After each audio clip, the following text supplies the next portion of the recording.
Hello guys. आज हम electrochemistry के सीरीज़ को आगे बढ़ाते हुए आज हम इलेक्ट्रोड पोटेंशियल और स्टैंडर्ड इलेक्ट्रोड पोटेंशियल क्या होता है इसका अध्ययन हम बहुत ही डिटेल में करने वाले हैं। इलेक्ट्रोड पोटेंशियल और स्टैंडर्ड इलेक्ट्रोड पोटेंशियल का अध्ययन करेंगे।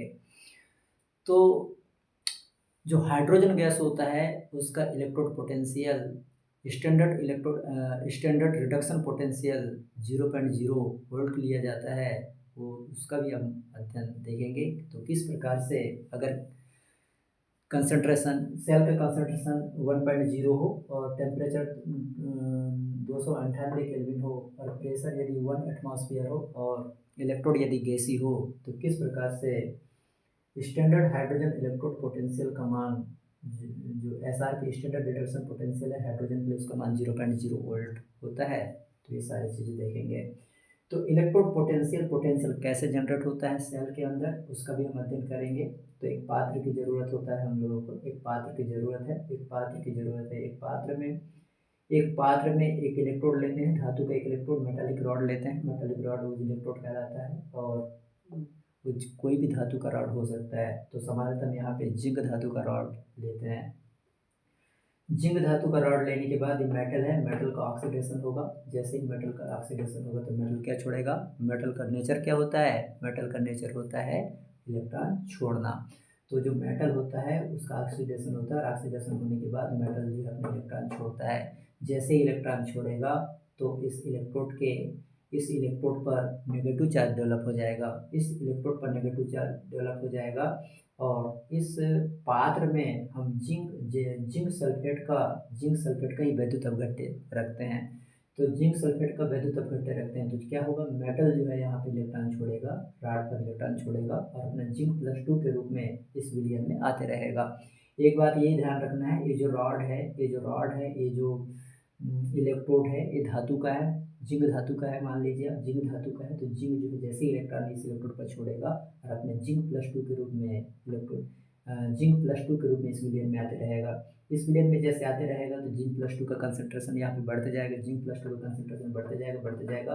तो इस विलयन में, इस सोल्यूशन में जिंक+2 की वजह से यहाँ पे पॉजिटिव चार्ज डेवलप हो जाएगा और रॉड पर नेगेटिव चार्ज डेवलप हो जाएगा। तो पॉजिटिव चार्ज और नेगेटिव चार्ज की वजह से यहाँ पे एक पोटेंशियल जनरेट होगा, उस पोटेंशियल को कहेंगे इलेक्ट्रोड पोटेंशियल, उसे कहेंगे इलेक्ट्रोड पोटेंशियल कहेंगे। तो ये ध्यान देना है। तो क्या होगा, जिंक+2 की सांद्रता यहाँ पे बढ़ने लगी तो संख्या बढ़ने लगी। प्रारंभिक जिंक का क्या हो रहा है, ऑक्सीडाइज हो रहा है, वो इलेक्ट्रॉन दे रहा है, इसलिए इलेक्ट्रॉन यहाँ पे जाके इकट्ठा हो रहे हैं। प्रारंभ में जिंक प्लस टू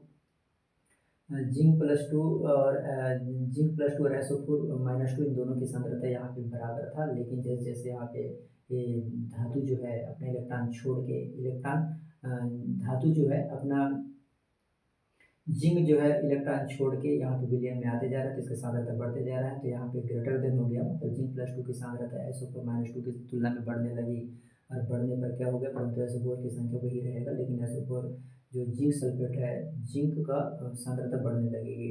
अतः सॉल्यूशन में पॉजिटिव चार्ज हुआ, रॉड पर नेगेटिव चार्ज डेवलप हो जाएगा, रॉड पर नेगेटिव चार्ज और सोल्यूशन पर पॉजिटिव चार्ज डेवलप हो जाएगा और इसमें पॉजिटिव और नेगेटिव चार्ज की वजह से पोटेंशियल डिफरेंस उत्पन्न होगा। उसी पोटेंशियल डिफरेंस को ही हम इलेक्ट्रोड पोटेंशियल कहेंगे। तो उसी प्रकार से जिस प्रकार से उस पात्र में वैसे यहाँ पे भी देख लीजिए, कॉपर का रॉड है, कॉपर का रॉड दो इलेक्ट्रॉन